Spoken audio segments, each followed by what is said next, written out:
Bismillahirrahmanirrahim. Assalamualaikum warahmatullahi wabarakatuh. Hai, apa kabar kalian semua? Semoga selalu diberikan kesehatan dan dilimpahkan rezekinya. Amin, amin ya robbal alamin. Selamat datang kembali di channel Nisa Story. Bersama saya Nisa tentunya, yang akan setia menemani hari-hari kalian dengan kisah-kisah yang menarik dan semoga bisa menghibur. Kali ini Nisa akan menceritakan kisah yang berjudul Pengkhianatanmu Akhirnya Menghancurkanmu Mas. Sebelum lanjut ke ceritanya, Nisa berharap untuk subscribe channel ini. Dan aktifkan juga lonceng notifikasinya ya, biar kalian gak ketinggalan cerita terbaru dari Nisa. Biar gak penasaran, let's get straight to the story.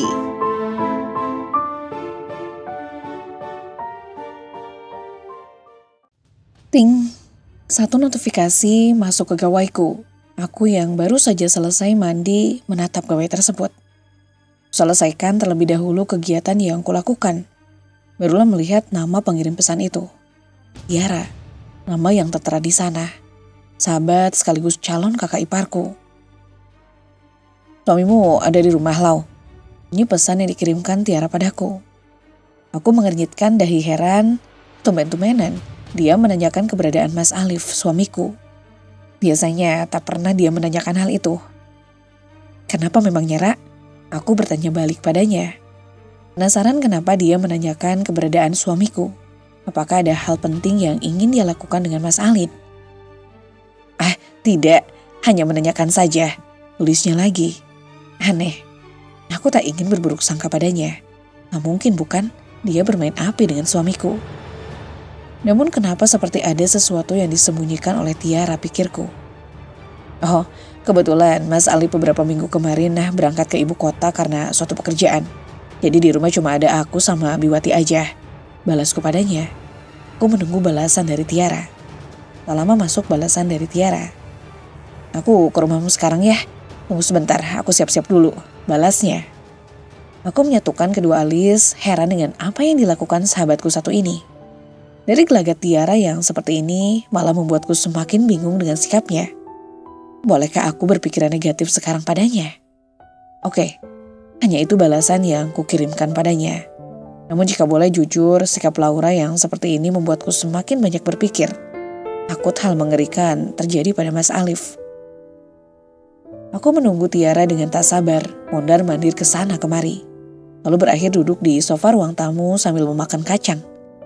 Sekitar setengah jam, akhirnya Tiara sampai di rumahku. Kulihat dia sangat tergesa-gesa untuk menghampiriku. Duh, maaf lama. Tadi macet banget di jalan. Kamu gak ke toko? Tanyanya padaku. Dia membenarkan kerudungnya yang berantakan ke sana kemari, lalu langsung meletakkan bokongnya di sofa. Enggak, toko udah ada yang jaga. Mungkin agak siangan aku ke sana. Jawabku sambil memakan kacang. Tiara menatapku dalam. Aku salah tingkah ditatap seperti itu. Apa sih? Tanyaku sambil mengibaskan tangan di wajahnya. Berapa bulan Alif kerja di luar kota? Tanyanya dengan wajah serius. Di sini aku merasa seperti diinterogasi. Mungkin besok dia udah pulang, soalnya nggak lama katanya. Cuma lihat proyek yang dibangun perusahaan doang. Ucapku panjang lebar. Aku menatap Laura yang nampak berpikir. Kenapa sih emangnya? Tanyaku bingung. Dia tak menjawab karena penasaran. Aku menggoyangkan lengannya sambil memainkan kedua alisku. Terlihat Tiara mengambil sesuatu dari dalam tasnya. Aku masih menanti apa yang ingin diperlihatkan Tiara. Apa? Tanyaku tak sabar. Tiara mengambil ponselnya lalu menunjukkan padaku. Aku termenung menatap sesuatu dari layar handphone ini. Foto pernikahan dua pasang insan yang sedang tertawa di sebuah ruangan. Aku mengerutkan kening. Aku menatap foto itu dengan seksama, mencoba menahan sesak yang tiba-tiba kian mendera di dada. Apa ini? Tanyaku tanpa melihat Tiara. Akalku seperti tak berjalan dengan sesuai. Tuh, foto pernikahan suamimu. Ucap Tiara di sampingku. Aku menatapnya dalam, melihat kebohongan di mata Tiara. Tapi dari gelagatnya, tak ada tanda-tanda bahwa dia sedang berbohong. Aku mendapatkan foto itu dari temanku. Tidak, lebih tepatnya adik sepupuku. Dia curhat padaku bahwa wanitanya memilih menikah dengan lelaki lain. Dan lebih parahnya, dia diundang di pernikahan itu. Aku lalu meminta foto itu padanya dan aku terkejut melihat siapa yang berada di sana. Tiara paham tatapan mataku, lalu dia menjelaskan tanpa ku minta. Aku lalu menaruh ponsel pada tangan Tiara. Aku tidak percaya, mungkin itu hanya editan saja. Ucapku lalu mengalihkan pandangan dari Tiara. Dadaku sesak. Rasanya sekarang aku sulit bernapas. Tidak mungkin itu Mas Alif. Aku sahabatmu. Untuk apa aku memanipulasi itu semua, Lau? Sudah lama dia mengirimkan ini padaku. Namun, aku berpikir berulang kali mencari kesempatan yang tepat untuk menceritakan semuanya. Tiara membalikkan badanku. Aku langsung saja memeluk badannya. Katakan itu bohong, Ra. 5 tahun pernikahan yang kujalani dengan Mas Alif berjalan dengan damai. Bahkan ia adalah imam yang baik dalam rumah tangga. Dia paham tentang agama. Dia juga yang membimbingku untuk menjadi wanita yang lebih baik, Ra. Ucapku dalam pelukannya. Rasanya tak percaya lelaki yang sama ini yang selalu kubanggakan di depan kedua orang tuaku. Malah dia menghancurkan kepercayaan yang sudah lama terbangun. Ini seperti mimpi. Aku yakin pasti ini mimpi, tak mungkin Mas Alif bermain di belakangku. Dari sikap, caranya berbicara tak pernah terpikirkan olehku bahwa dia sebenarnya berkhianat. Aku yakin pasti ini hanyalah sebuah kesalahpahaman. Maafkan aku, Lau. Tapi itulah kenyataannya. Aku memberitahukanmu karena aku menyayangimu. Maafkan aku. Tiara memelukku erat. Tiba-tiba bunyi pesan masuk ke gawaiku. Melepaskan pelukan dengan Tiara sambil menghapus air mata yang masih membasahi pipi. Lalu melihat siapa pengirim pesan tersebut. Siapa? Tanya Tiara yang sepertinya penasaran. Aku menatapnya dengan sendu. Mas Alif. Ucapku dengan suara tertahan. Hampir saja aku seperti tak bisa menyebutkan namanya. 5 jam lagi dia sampai di rumah. Ucapku menatap kosong gawai yang berada di genggaman. Aku bingung harus bersikap seperti apa nanti setelah Mas Alif datang ke rumah. Bukankah harusnya dia pulang besok? Tanya Tiara. Ya benar, Mas Alif mengatakan akan pulang besok. Namun melihat pesan yang dikirimkannya kembali membuatku terdiam. Tak tahu harus bereaksi seperti apa dan bagaimana. Dia bilang dia merindukanku. Dia ternyata masih punya rindu untukku, Ra. Aku tertawa miris. Foto pernikahan itu seperti lagu yang berputar di ingatan sambil menari-nari di pikiran. Apa yang harus kulakukan, Ra? Apa aku akan diam saja? Tidak, berikan gambar itu. Aku akan menanyakan padanya langsung. Aku ingin mengambil ponsel Tiara, namun Tiara lebih dahulu mengambilnya. Jangan gegabah. Bukan begini caranya menghadapi suatu masalah. Bentak Tiara padaku. Aku menutup wajah dengan kedua tangan. Aku akan mengusir Mas Alif dari rumah ini. Ini rumahku. Pemberian orang tuaku. Aku takkan rela jika pengkhianat itu berada di sini. Riaku menggebu-gebu. 5 tahun, bayangkan saja. Berapa lama kami sudah bertahan dalam ikatan pernikahan. Tiara membawaku dalam pelukannya. Tetaplah jadi Laura yang Alif kenal. Jangan berubah. Sampai kita menemukan semua bukti yang tepat. Nanti kita pikirkan bersama apa yang akan dilakukan selanjutnya. Ucap Tiara mengusap pucuk kepalaku yang terlindungi hijab syar'i. Itu terlalu bertele-tele, Ra. Sudah jelas di situ buktinya. Ucapku padanya. Walau dalam hati aku masih belum terlalu yakin dengan fakta yang diberikan Tiara. Tidak, ini belum valid, Lau. Kita masih membutuhkan banyak bukti lagi. Ucap Tiara penuh penekanan. Bantu aku menyelesaikan masalah ini. Jika suatu saat Mas Alif meninggalkanku, aku pasti akan siap menerima kenyataannya.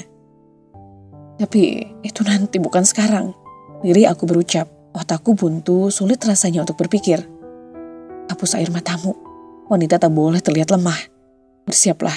Mungkin Alif akan membawa perempuan itu ke rumah ini. Entah sebagai adik atau bisa jadi sebagai pembantu kalian. Ucap Tiara. Aku tercengang. Benar, pasti Mas Alif akan membawa istri barunya ke rumah ini. Baiklah, Mas. Aku ingin melihat seberapa pintar kamu melakukan kebohongan. Aku tersenyum sinis. Aku akan membuktikan bahwa aku adalah Laura yang dulu sebelum ia mengenaliku. Kamu akan menyesal, Mas. Batinku. Aku yakin kamu akan merasakan sakitnya menjadi aku seperti apa, Mas. Bagaimana jika ia benar-benar membawa wanita itu, Ra? Tanyaku. Itu akan lebih baik, Lau. Dan tentu saja akan mempermudah kita mengumpulkan bukti-bukti. Tiara mengetuk dagunya dengan jari telunjuk. Aku berharap itu hanya editan, Ra. Aku menolak menerima berita ini. Mas Alif adalah sosok kepala keluarga yang paham dengan agama.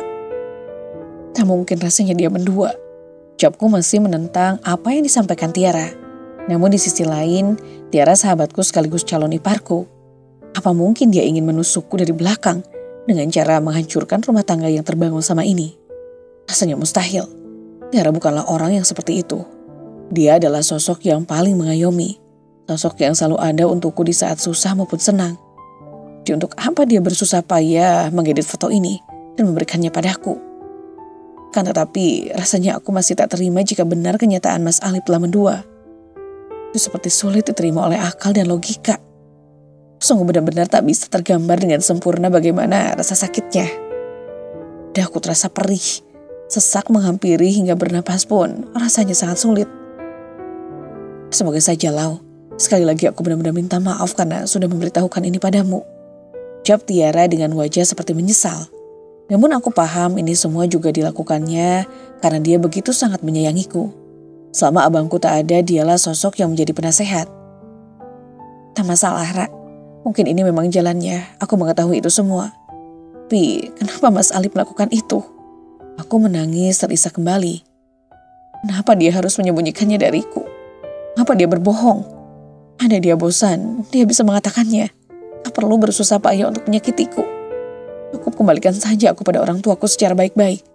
Sama seperti saat dia datang untuk meminangku sebagai calon istrinya. Ungkapkan kekecewaanku yang begitu dalam pada Tiara. Mengapa harus aku tahu dari orang lain? Kenapa tak dari dia sendiri yang mengatakan sejujurnya? Jangan menangis, Lau.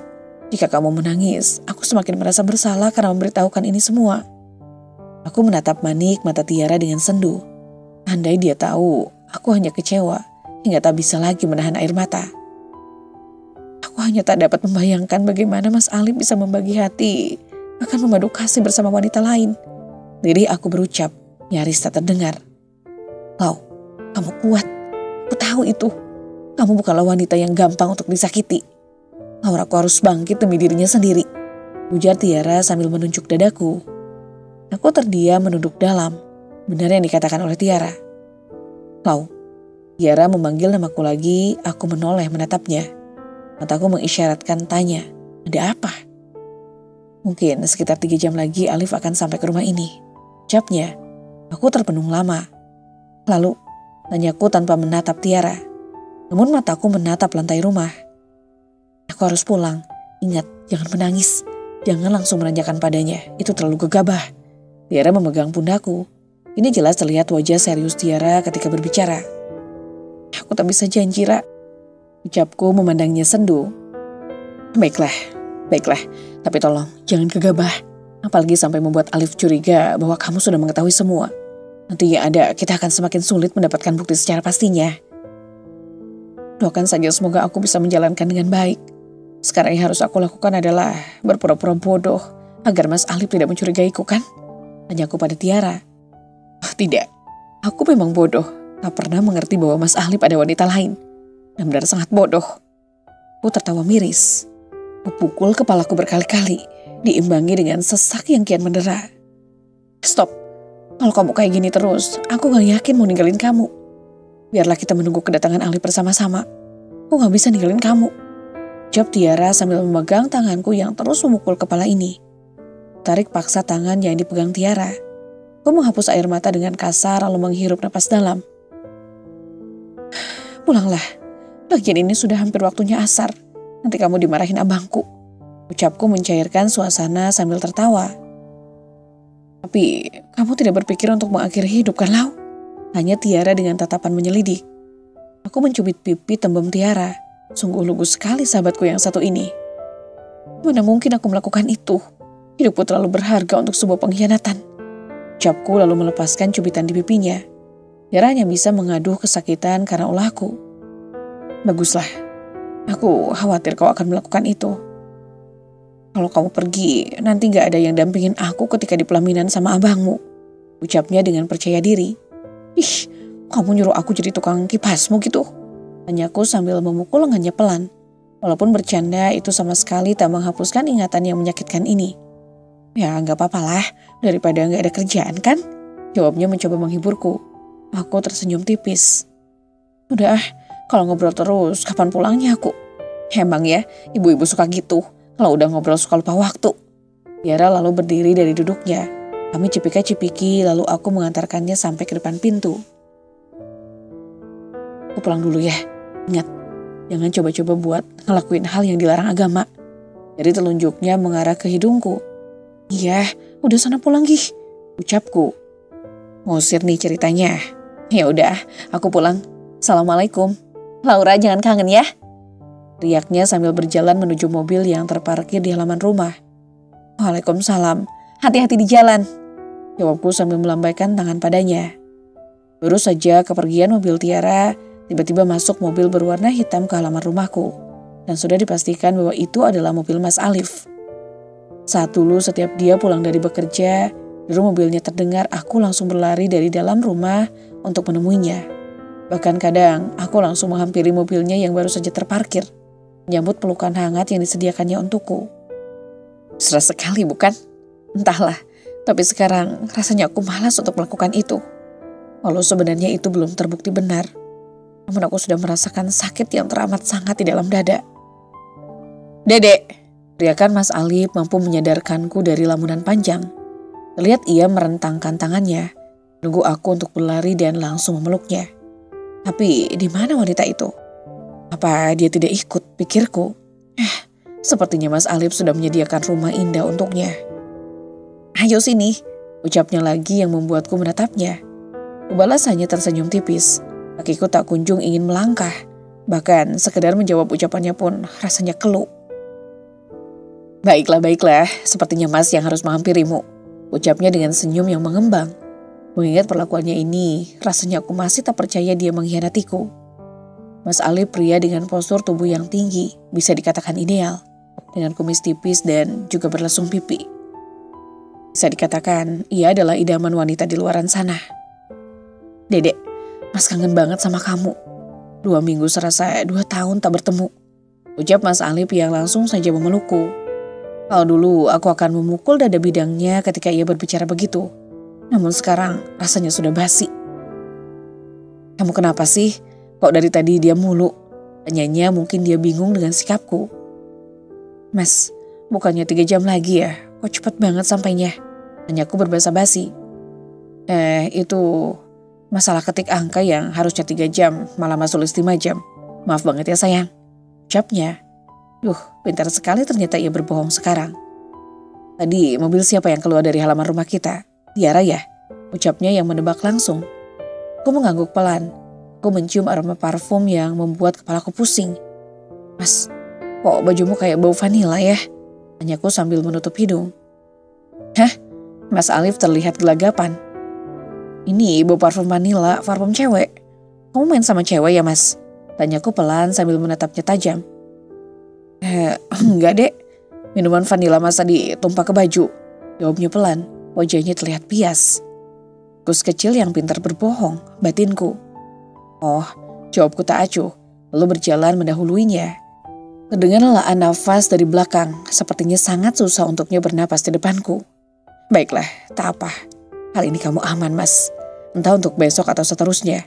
Aku tersenyum getir, begitu bersemangat sekali Mas Alif menutupi kebohongannya. Semakin dia menutupi, semakin aku bersemangat untuk mencari bukti agar secepatnya berpisah dengan Mas Alif. Oh iya Mas, minuman vanila yang tumpah ya? Sejak kapan kamu suka minuman begitu? Aku bertanya sambil berbalik menghadapnya. Kulihat dia yang mulai tergagap karena aku yang tiba-tiba memberikan pertanyaan seperti itu padanya. Sejak Mas kerja kemarin itu, Mas kan ngurusin proyek. Mas Alif makin terlihat seperti orang yang hilang kesadaran. Kamu kok kayak polisi gitu toh dek? Dedek gemes, ucapnya sambil melangkah maju dan mencium kedua pipiku. Aku langsung mendorongnya dengan pelan, merasa jijik karena diperlakukan seperti itu. Mengapa dia bersikap seperti ini yang membuatku semakin tak suka melihat caranya bertingkah. Bahkan dari kalimat yang keluar dari mulutnya pun membuatku semakin muak mendengarnya. Jangan tergoda Laura, ingat dia sudah bermain belakang, ucapku pada diri sendiri. Namun mana mungkin juga aku tergoda. Jelas-jelas rasa cinta sedikit demi sedikit mulai terkikis. Main di sana Mas, kamu tahu kan aku gak suka bau vanila, ucapku padanya. Dia terkejut mendapati perlakuanku yang tak biasanya. Namun secepat mungkin diubahnya menjadi terlihat biasa-biasa saja. Iya sayang, Mas mandi dulu ya. Awas jangan ngintip, ucapnya sambil mengedipkan mata. Geram sekali aku melihat tingkahnya yang pecicilan itu. Tanpa menunggu balasanku, Mas Alif lalu bergegas masuk ke kamar. Aku menatap punggungnya yang kian menjauh. Lihatlah, aneh sekali bukan Mas Alif memainkan drama ini. Mungkin disangkanya aku begitu bodoh hingga bisa dipercaya olehnya. Bau parfum vanila itu sangat menyengat. Sepertinya harganya juga terbilang mahal. Apa selingkuhan Mas Alif itu termasuk kategori tante-tante yang kaya raya? Pikirku. Jika benar, Mas Alif benar-benar keterlaluan. Menyamakan aku seperti tante-tante nakal di luar sana. Aku bergidik ngeri jika itu benar-benar terjadi. Sudahlah, kepalaku sakit jika harus memikirkan itu semua. Ulanggakan kakiku menuju dapur dan langsung menyiapkan makanan untuk Mas Alif. Mungkin saja ia tak diberi makan oleh istri keduanya, pikirku. Ingin tertawa keras menertawai nasib hidupku ini. Hampir 2 jam Mas Alif tak keluar-keluar dari kamar. Apa yang dilakukannya di dalam sana, pikirku. Mandi batukah dia hingga tak selesai-selesai? Penasaran aku lalu mengendap-endap seperti maling, ingin melihat apa yang dilakukan Mas Alif. Pintu perlahan kubuka, kuintip sedikit ruangan bernuansa biru ini. Dapat, Mas Alif sedang berbaring di ranjang. Tidak, lebih tepatnya bersandar di ranjang tempat tidur kami. Dari tadi tantinya Mas Alif tersenyum, menatap gawai yang berada dalam genggamannya. Tak apa yang dilakukannya. Sepertinya dia sudah merindukan istri barunya itu, hingga senyum pun tak lepas dari bibirnya. Aku lalu berjalan mendekatinya. Bahkan saat aku duduk di ujung ranjang, ia sama sekali tak menghiraukanku. Mungkin dia tak tahu atau mungkin dia memang tak mau tahu akan kehadiranku. Aku berdehem dengan sangat keras, sehingga membuat Mas Alif terkejut. Ponsel yang berada di tangannya itu pun hampir saja terlepas. Matanya menatapku, terlihat raut wajahnya yang terkejut. Buru-buru dia menyimpan gawainya ke atas nakas. Dedek, Mas Alif mendekatiku. Sejak kapan di sini? Oh, Mas nggak tahu sih? Tanyanya. Berhenti memanggilku dengan sebutan seperti itu. Aku rasanya ingin muak mendengar kata itu. Ucapku langsung to the point, hingga membuat Mas Alif terdiam. Kenapa? Apa yang salah? Bukankah dulu Mas memang sering memanggilmu dengan sebutan itu? Ujarnya seperti tak terima. Tidak. Hanya saja aku sudah tak suka dengan panggilan itu. Pahamlah mood wanita. Sekarang moodku sedang tidak baik-baik saja. Ucapku. Kamu sedang datang bulan sayang? Tanyanya padaku. Iya, jawabku berbohong padanya. Biarlah dosa aku yang menanggungnya karena berbohong pada suami sendiri. Ia lalu merebahkan kepalanya di pangkuanku. Seperti sedang mengulang kembali kisah cinta kami berdua. Oh iya, pas kaget kamu tiba-tiba nongol. Sejak kapan kamu di dalam kamar, Dek? Ujarnya kembali mengulang pertanyaan. Sejak kamu tersenyum menatap kebahagiaan lain. Selain aku, Mas, batinku. Ya, aku hanya berani mengatakannya di dalam hati sekarang. Tak berani mengungkapkan secara langsung. Sekarang bukan saatnya. Baru aja, Mas, jawabku singkat. Tak ingin banyak berbicara padanya. Mas Alif lalu menuntun tanganku untuk menyisir rambut basahnya. Kamu udah mandi, Dek? Tanyanya sambil menatap wajahku. Belum. Jiwa bucinku meronta-ronta ingin bermanja dengan Mas Alif. Tapi aku sadar, sekarang bukanlah waktunya untuk itu semua. Pantas bau asam, tapi Mas tetap sayang kok. Mandi dulu sana. Ucap Mas Alif lalu bangun dari tidurnya dan mengecup singkat keningku. Iya, jawabku cepat. Lalu bergegas pergi meninggalkannya dan bergegas melakukan ritual mandi. Sempat kulihat raut bingung di wajah Mas Alif karena perlakuanku. Biarkan saja. Biar dia tahu bagaimana rasanya diacuhkan. Entahlah, rasanya sakit saja. Ketika seseorang yang begitu dicintai, ada yang membuatnya tersenyum selain diri sendiri. Mungkin bagiku sakit, tapi baginya itu sangat menyenangkan karena berhasil menyakitiku.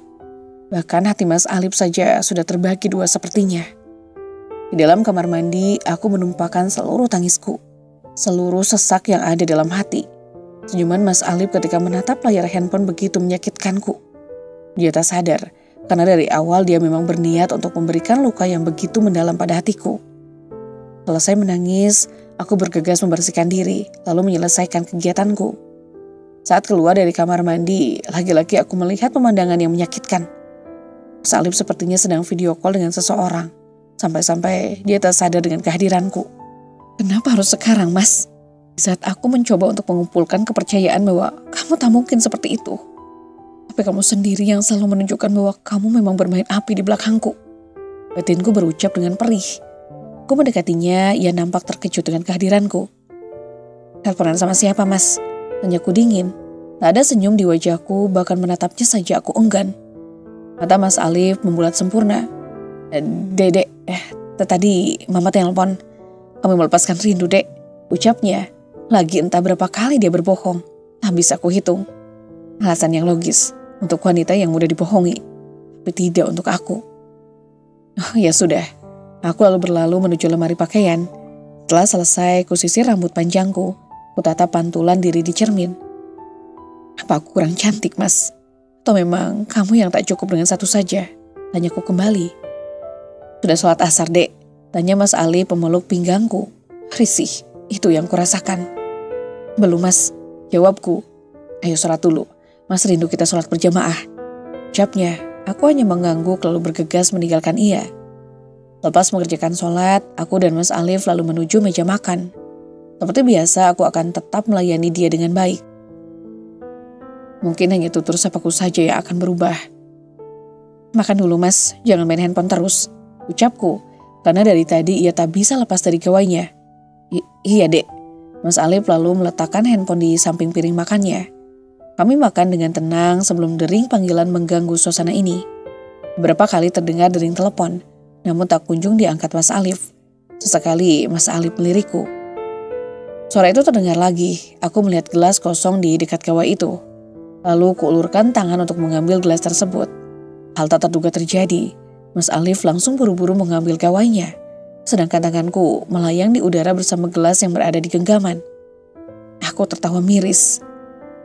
"Luar biasa tingkah yang kau buat, Mas," batinku perih. "Aku hanya ingin mengisikan air ke dalam gelasmu yang kosong ini," ucapku tanpa menatapnya. Itu maaf, Dek. Mas hanya takut gelasnya jatuh, lalu gawai Mas rusak kan bisa ribet urusannya." Mas Alif mencoba memberi alasan. Tak perlu mengungkapkan alasan, karena aku sudah sadari tahu lebih awal. Banyak dosa yang sengaja kamu tutupi, Mas. Sekali saja dia berbohong, maka seterusnya akan begitu. Orang yang pandai berbohong akan selalu mencari celah agar kebohongannya tersimpan rapi, tanpa ada yang harus mengetahui. Padahal kenyataannya salah, karena serapi apapun bangkai disembunyikan, suatu saat nanti pasti akan tercium baunya.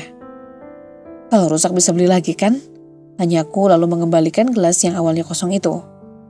"Bukan masalah HP-nya, Dek, tapi nomor penting yang ada di sini yang akan sulit untuk dikembalikan." Nada bicara Mas Alif terdengar naik beberapa oktav. Sepertinya dia kesal denganku. "Lagian aku tak seceroboh itu, Mas.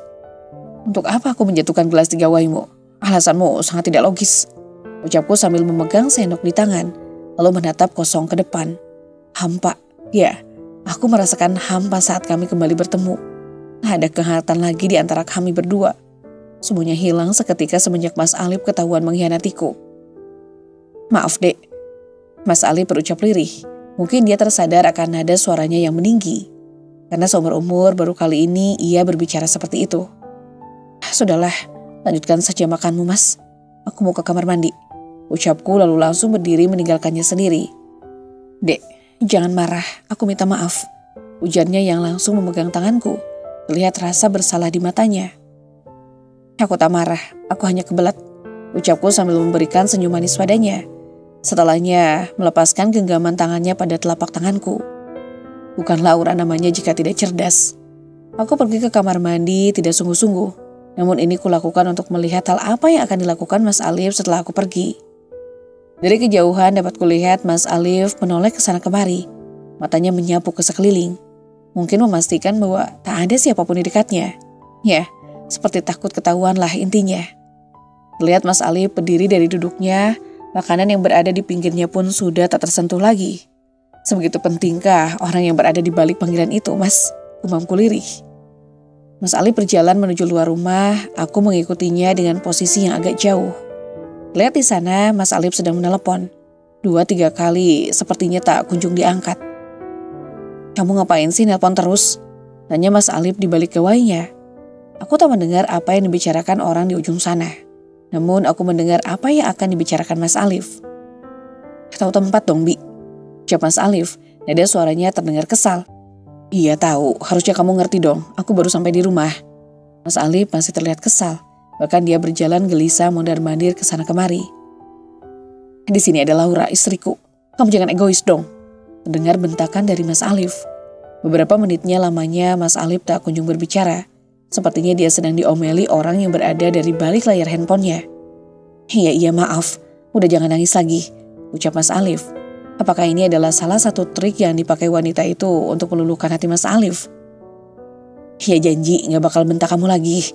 Mas Alif mengacak rambutnya, sedang frustasi sepertinya dia. Aku penasaran apa sebenarnya yang mereka bicarakan. Heads, dan kalian harus tahu, sekarang aku juga sedang merekam pembicaraan mereka. Seperti kata Tiara, aku harus mengumpulkan bukti sebanyak-banyaknya agar dapat mempermudah berpisah dengan Mas Alif. Iya sayang, Mas Alif menjawab seperti tak berselera. Sayang, sekarang panggilan itu bukan hanya milikku, milik wanita lain di luar sana. Sangat menyakitkan.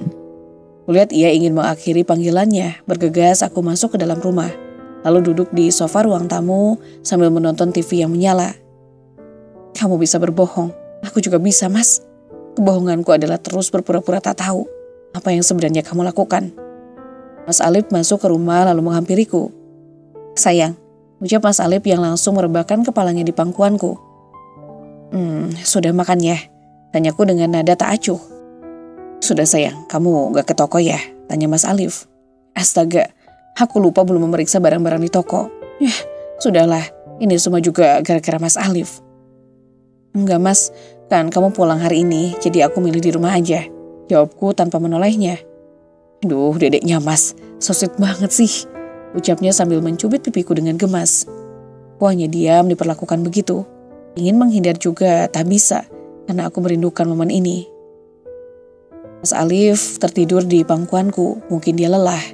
Aku memindai wajahnya, kenapa lelaki sebaik dia harus memiliki celah untuk membencinya? Apa alasanmu dibalik perselingkuhan ini, Mas? Motif apa yang sedang kamu jalani? Banyak pertanyaan-pertanyaan yang muncul di benak tanpa berani kuungkapkan. Ting, satu pesan masuk ke gawaiku. Ku ambil gawai dari dalam kantong baju gamisku. Ternyata Tiara yang mengirimkan pesan. Assalamualaikum Lau. Apa Alif membawa perempuan itu? Tanya Tiara. Belum sempat kubalas, masuk lagi pesan berikutnya. Aku tadi saat pulang tak sengaja berpapasan dengan sebuah mobil yang menuju rumahmu. Apa itu mobil Alif? Tanyanya lagi. Waalaikumsalam, iya Ra, itu mobil Mas Alif. Tapi perempuan itu tak ikut bersamanya. Jawabku cepat. Aku dapat informasi dari adik sepupuku Lau. Kalau mantan yang menikah dengan Alif, suamimu itu tinggal di kota ini. Dan yang ku tahu, wanita itu berasal dari luar negeri Lau. Tulis Tiara. Aku mengernyitkan dahi. Dari luar negeri. Sejak kapan Mas Alif kenal dengan wanita itu? Sampai-sampai dia harus menikahinya. Apa dia teman masa kecil Mas Alif? Pikirku. Ngawur kamu Ra. Masa orang luar negeri itu nyasar ke sini? Buat apa juga dia masuk ke dalam kehidupan kami? Ucapku lagi. Sepertinya Alif dan wanita itu pernah saling mengenal Lau. Tapi info selanjutnya nanti deh. Aku tanya lagi dengan adikku. Soalnya dia lagi sibuk katanya. Sibuk memperbaiki kepingan hati yang retak. Balas Tiara. Aku tersenyum membaca kalimat akhir. Sibuk memperbaiki kepingan hati yang retak. Itu pun terjadi denganku sekarang. Aku juga sedang mencoba menguatkan hati agar tak retak jika benar itu terjadi. Aku lalu mengakhiri pesan kami. Aku lalu menatap wajah Mas Alif kembali. Gak usah ditatap gitu dek. Aku tahu aku ganteng. Ucapnya. Aku buru-buru mengalihkan pandangan dan mengangkat kepalanya dari pangkuan. Lalu berlalu pergi. Terasa malam sudah tiba, jam dinding menunjukkan pukul 9 malam. Aku lagi membersihkan wajah di depan kaca. Pelukan hangat terasa di pinggangku. Mas, merindukanmu dek. Kenapa mas rasa sikapmu berubah? Serindu sikap manja kamu. Ucapnya terdengar lirih. Belum sempat aku menjawab, terdengar dering pesan yang masuk ke gawai. Mas Ali melepaskan pelukannya, lalu berjalan ke arah tempat tidur. Aku berbalik dan menatapnya. Mas Alif terlihat terburu-buru seperti ingin pergi ke suatu tempat. Mau kemana malam-malam? Tanyaku. Dek, mas mau ke kantor dulu ya, ada hal penting yang harus dilakukan. Ucap Mas Alif lalu mengganti bajunya. Tidak bisa, enak saja. Pasti dia ingin menemui istri barunya. Gak mau, ucapku langsung berlari memeluknya. Sebentar saja sayang. Mas Alif mencoba melepaskan pelukanku. Enggak, kamu baru pulang. Katanya rindu kok mau pergi lagi. Please jangan pergi ya, temani aku. Aku juga merindukanmu mas, ucapku lirih. Tapi dek, Ucapan Mas Alif menggantung di udara ketika aku menampilkan wajah memohon sambil diimut-imutkan. Kalau sudah begini, Mas nyerah deh. Ya udah, Mas di rumah aja. Ucapnya lalu membalas pelukanku. Enak saja wanita itu. Kita lihat siapa yang akan menang. Aku atau istri baru Mas Alif itu. Malam ini Mas Alif menjadi milikku. Maafkan aku ya. Semoga aku tidak berdosa. Aku bersorak riang di dalam hati karena Mas Alif lebih memilih bersamaku daripada wanita itu. Selamat menikmati tidur sendiri malam ini, wanita penggoda. Batinku, aku tersenyum sinis membayangkan bagaimana kesalnya wanita itu. Saat pagi hari, kurasakan sentuhan di pipiku terasa dingin. Saat menoleh, ternyata di sana ada Mas Alif sudah berdiri lengkap dengan pakaian untuk sholat. Ayo bangun sayang, sebentar lagi azan subuh, ucap Mas Alif padaku. Dengan kepala yang sedikit pusing, aku bangun untuk melafazkan doa bangun tidur. Udah jam berapa Mas? Tanyaku dengan suara serak. Hampir jam 4 pagi lah, siap-siap aja dulu. Mandi dulu sana, habis itu baru sholat berjamaah. Ucapnya sambil mengecup keningku. Ia lalu mempersiapkan sajadah untuk kami. Tak menunggu waktu lama, aku bergegas melaksanakan tugas yang ia perintahkan. Setelah selesai, kami lalu melaksanakan sholat berjamaah. Usai melaksanakan sholat, Mas Alif berbalik menghadapku. Ia mengulurkan tangannya, perlahan kusambut tangannya lalu mencium dengan taksim. Tanpa sadar, akhir mataku menetes begitu saja, membasahi telapak tangannya. Dek, kenapa menangis? Tanyanya sambil mengusap kepalaku. Aku masih mencium punggung tangannya, ku genggam erat tangan itu. Amarahku masih bisa kukendalikan, Mas.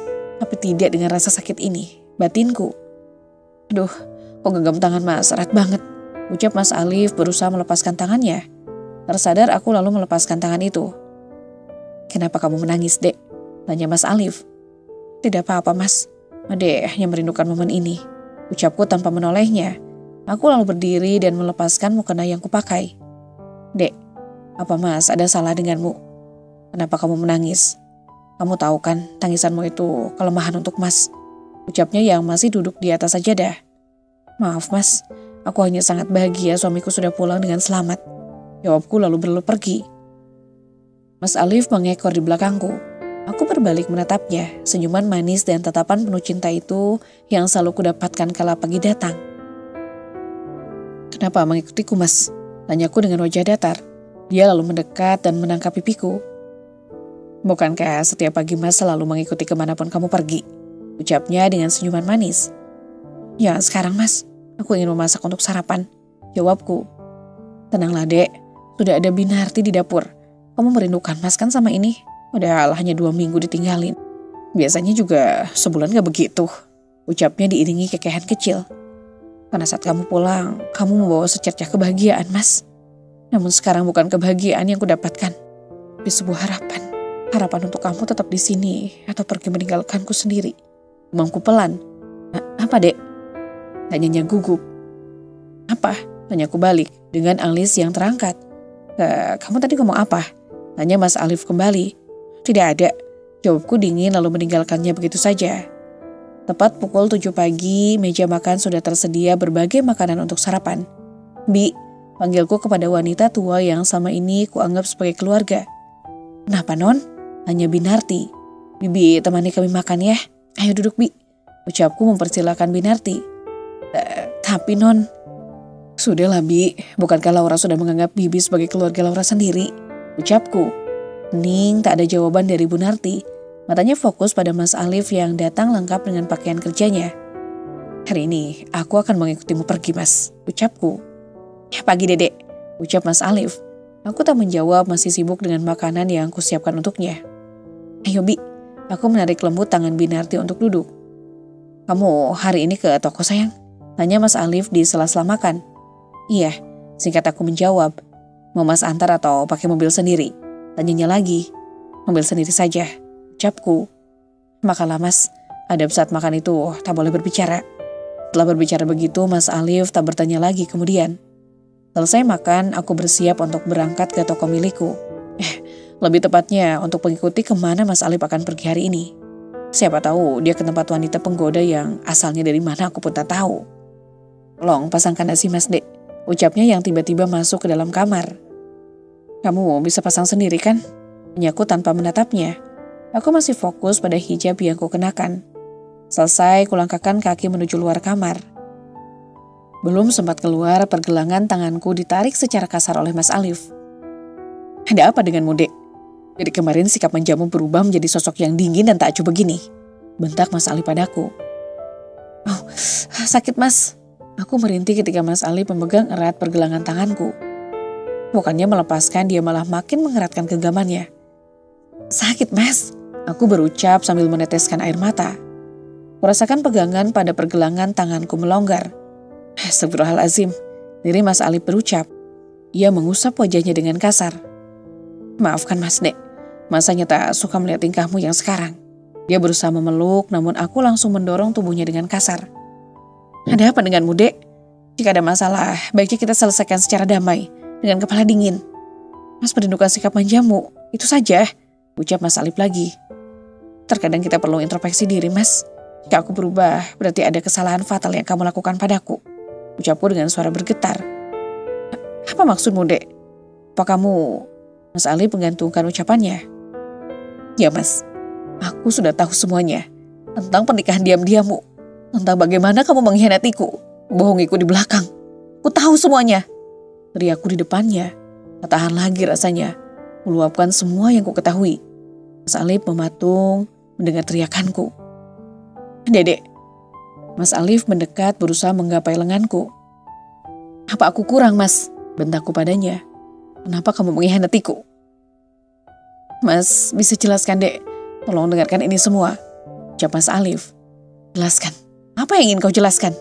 ucapku dengan wajah kecewa. "Sebelumnya Mas minta maaf, Dek, karena Mas sudah menikahinya secara diam-diam. Bukan karena paksaan, tapi lebih tepatnya rasa kasihan," ucap Mas Alif padaku. "Kamu kasihan padanya, Mas?" tanyaku. "Dengarkan penjelasan Mas terlebih dahulu, Dek." Mas Alif menangkupkan kedua telapak tangan di depan dadanya. Aku menggelengkan kepala, tak percaya dengan apa yang telah Mas Alif lakukan. "Dia sahabat kecil, Mas. Dia sudah kehilangan orang tuanya karena kecelakaan." "Mas," ucapan Mas Alif menggantung di udara. "Mas diberi amanat untuk menikahinya, Dek. Karena dalam keadaan mendesak, Mas mengiyakan perkataan itu. Kamu tahu kan, Dek, amanat itu harus dilaksanakan. Jadi..." Mas Alif menatapku dalam. Aku menggelengkan kepala berkali-kali, tak mengerti bagaimana jalan pikiran yang dipilih Mas Alif. "Jadi kamu menikahinya karena amanat? Karena cinta bukan kasihan begitu?" tanyaku dengan suara yang tercekat. "Tidak, Dek. Mas hanya kasihan karena dia sudah kehilangan orang tuanya. Dia terpuruk, Dek." Mas Alif berusaha menjelaskan. "Aku juga terpuruk, Mas. Aku lebih terpuruk di sini. Kamu mengkhianati pernikahan kita. Kamu mengingkari janji yang kamu ucapkan di depan ayahku. Kamu jahat, Mas. Kamu mencintainya, bukan?" bentakku padanya. "Tidak, Dek. Percayalah, cinta Mas hanya untuk Adek," ucap Mas Alif. Aku melihat matanya berkaca-kaca. "Berhentilah menangis. Mas tak kuat melihatnya, Dek. Kamu yang membuatku menangis, Mas. Kamu yang membuat aku terluka. 5 tahun, Mas. 5 tahun pernikahan kita berjalan. Dan kamu dengan mudahnya menghancurkan itu semua," ucapku dengan suara yang bergetar. "Maafkan Mas sayang." Mas Alif bersimpu di depan kakiku. "Mari kita bercerai, Mas." Ucapan itu tiba-tiba keluar begitu saja dari mulutku. Aku enggan menatap Mas Alif. Hatiku terasa selalu sakit ketika melihat wajah teduh yang selalu menatapku penuh cinta. Beberapa menit hening menyelimuti ruangan ini. Astagfirullah. Terdengar hembusan napas kasar dari Mas Alif. Mas Alif mendekat, belum sempat aku menghindar, ia langsung memegang bahuku dengan erat. "Istighfar, Dek. Kamu sadar dengan apa yang kamu ucapkan, tanya Mas Alif. Matanya menatapku dengan tajam. Aku diam menangis semakin terseduh-seduh. Hatiku benar-benar terasa diremas dengan begitu kuat. "Aku sadar, Mas. Aku sadar," ucapku di dalam hati. Aku ingin mengeluarkan suara tapi rasanya tercekat di tenggorokan. "Kamu sadar dengan yang kamu ucapkan, Dek?" bentak Mas Alif. Dia mengguncang bahuku lagi dengan pelan. Aku menunduk dalam, entahlah. Aku hanya ingin lepas dari semua sedih yang terasa menyiksa ini. "Jangan bicara begitu, Dek. Aku bisa gila jika kamu pergi." Mas Alif langsung memelukku dengan erat. Pelukan ini, pelukan yang selama ini menjadi penghangat di saat aku gundah. Pelukan yang membuatku merasa selalu tenang jika berada di dekatnya. Aku merindukan ini semua. Merindukan pelukan, bahunya yang menjadi tempat sandaranku ketika aku lelah. Dia yang juga sosok yang paling mengerti aku. Tapi sekarang caranya menyakitiku benar-benar membuatku hidup tanpa arah. Itu semua membuatku merasa gila. Bahkan bertanya-tanya untuk apa aku hadir di dunia. Tolong dek, diri ia berucap. Ketika aku tersadar, aku langsung mendorong tubuh Mas Alif dengan kasar. Sudi rasanya dipeluk oleh lelaki yang menggoreskan luka begitu dalam. Hingga dijahit berulang pun, luka itu akan tetap menganga. Kenapa kamu tega mengkhianatiku, Mas? Salah apa aku selama ini padamu? Kurang apa aku selama ini? Apa karena aku belum memberikanmu anak? Teriakku di depannya, meluapkan semua amarah di hadapannya.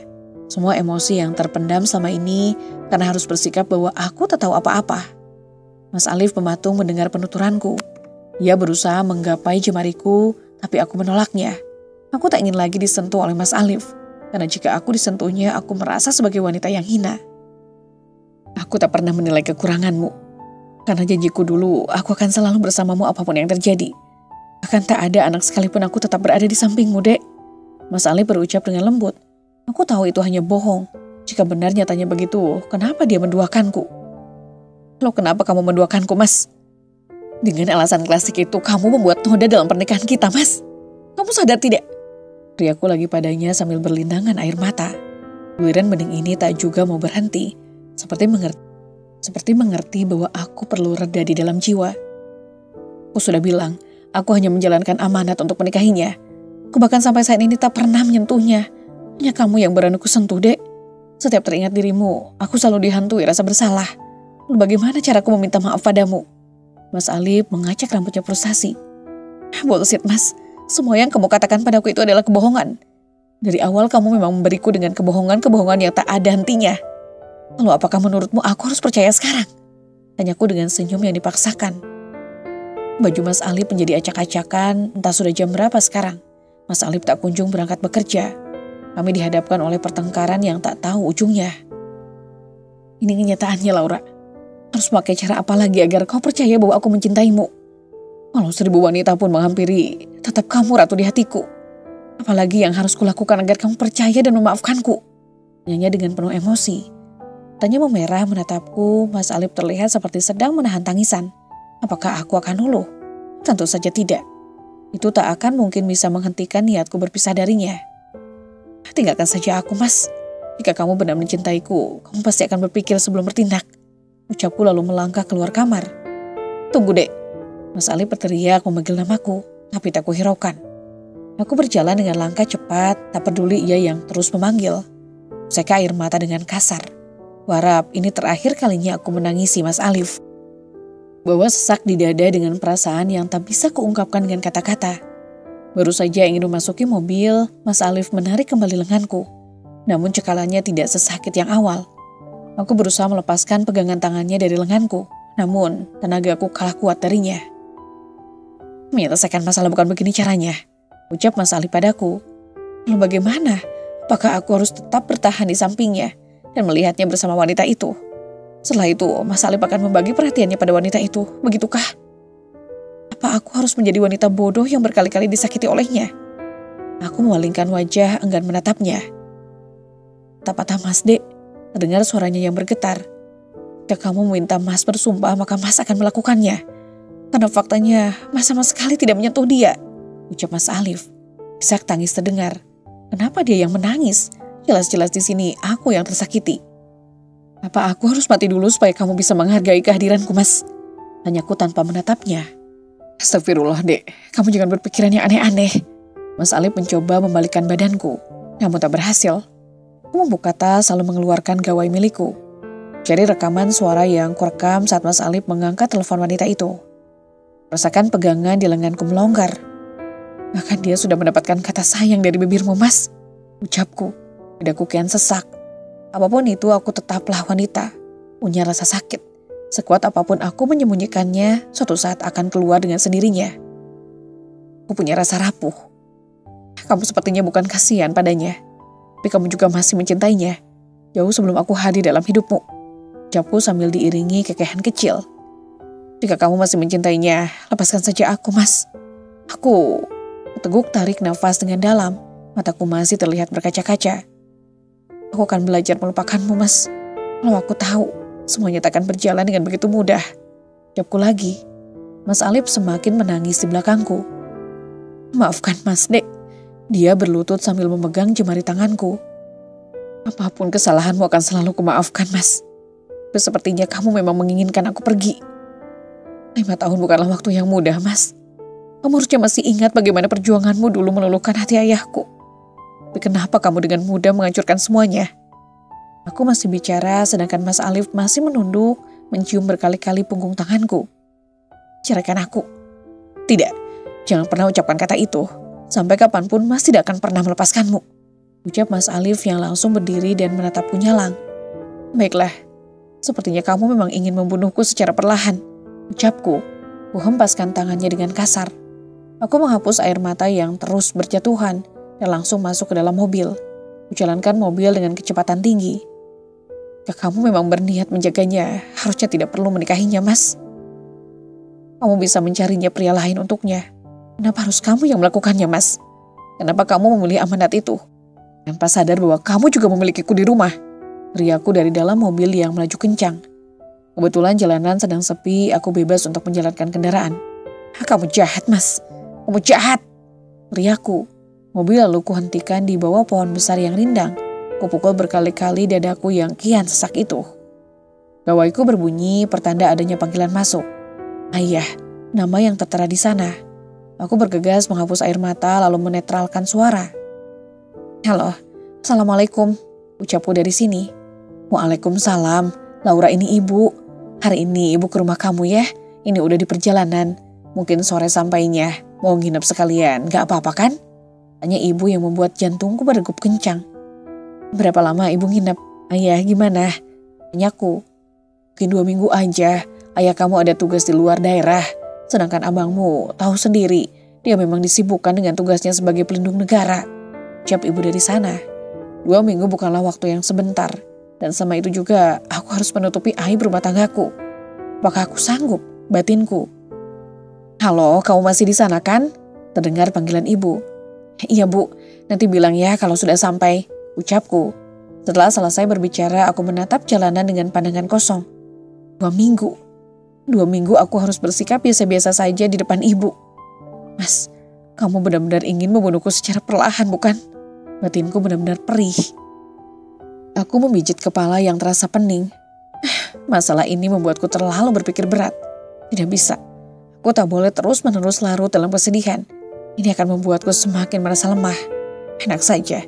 Nanti Mas Alif akan merasa bahwa dia akan sangat mudah meluluhkan hatiku yang terluka. Aku tidak akan membiarkan itu terjadi.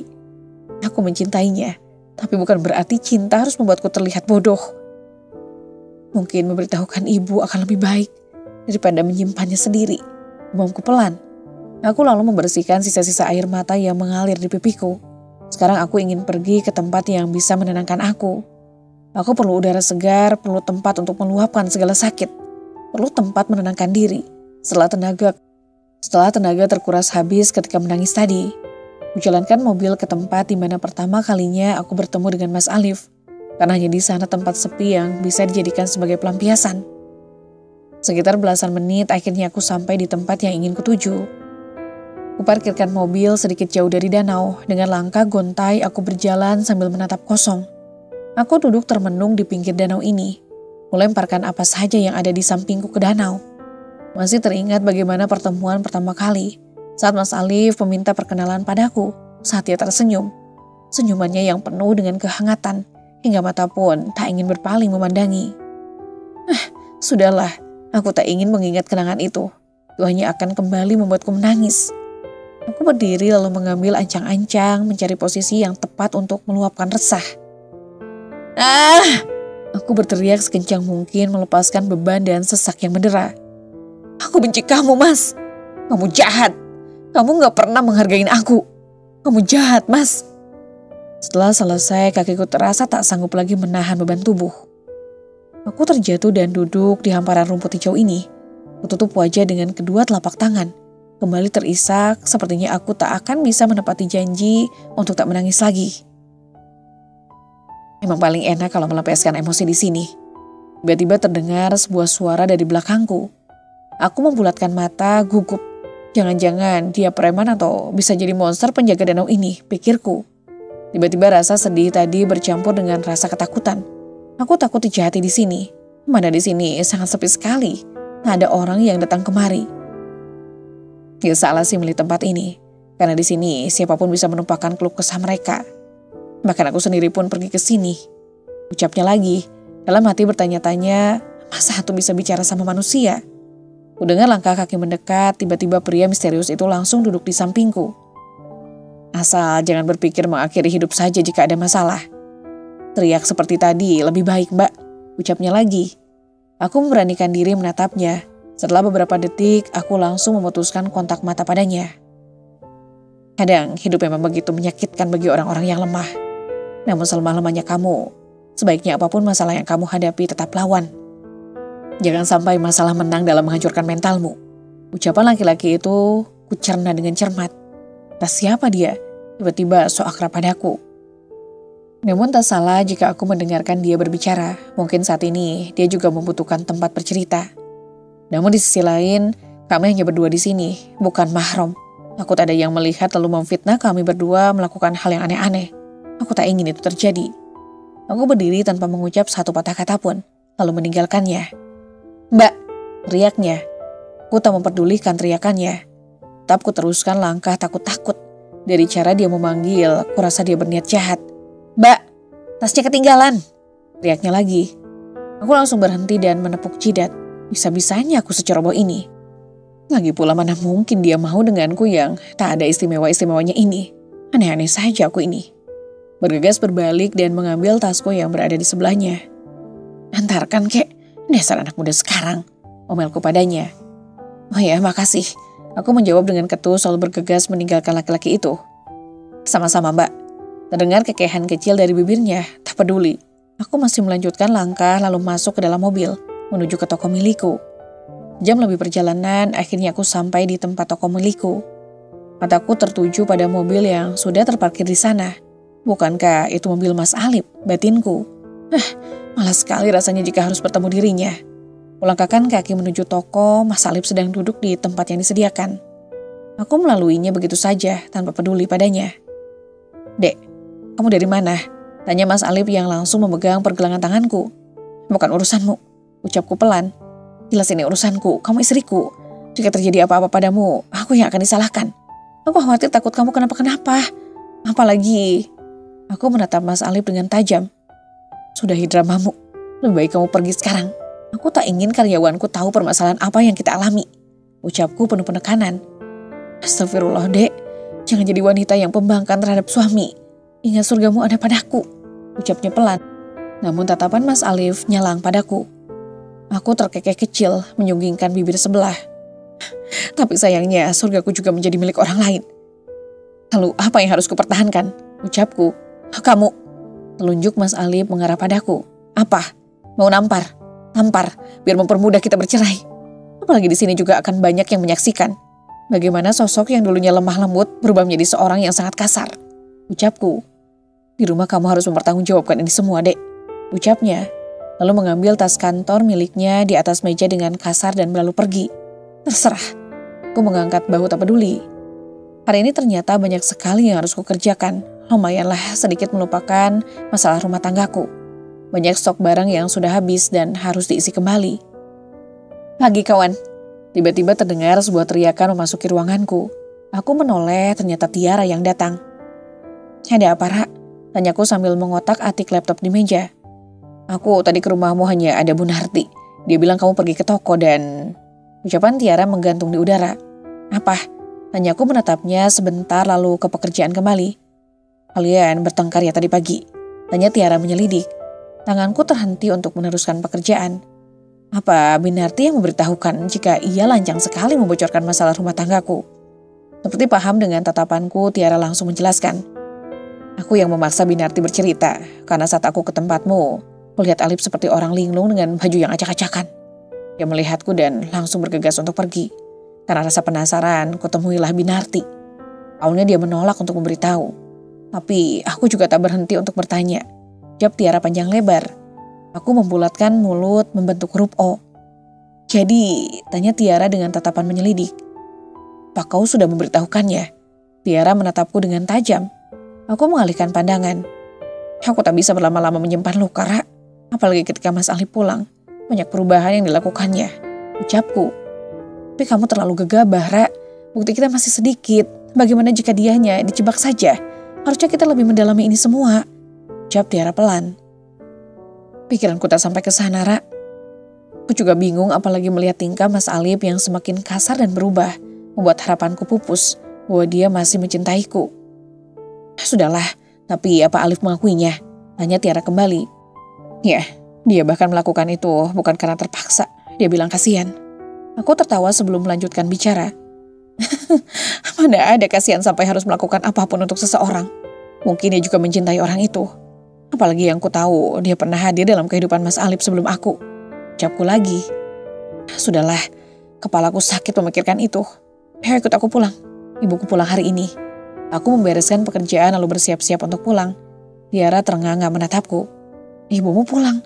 Bagaimana jika dia tahu permasalahanmu? Tanya Tiara. Memang itu yang kuinginkan, Ra. Ku akan memberitahukan semuanya pada ibuku. Setidaknya dia harus tahu sebelum orang lain yang memberitahukan padanya. Jawabku. Baiklah, aku menurut saja apa katamu. Jawab Tiara sambil menghela napas pelan. Aku tersenyum, senyum yang menggambarkan rumitnya permasalahan yang kuhadapi. Siapkah aku menceritakannya pada ibu? Jawabku dalam hati.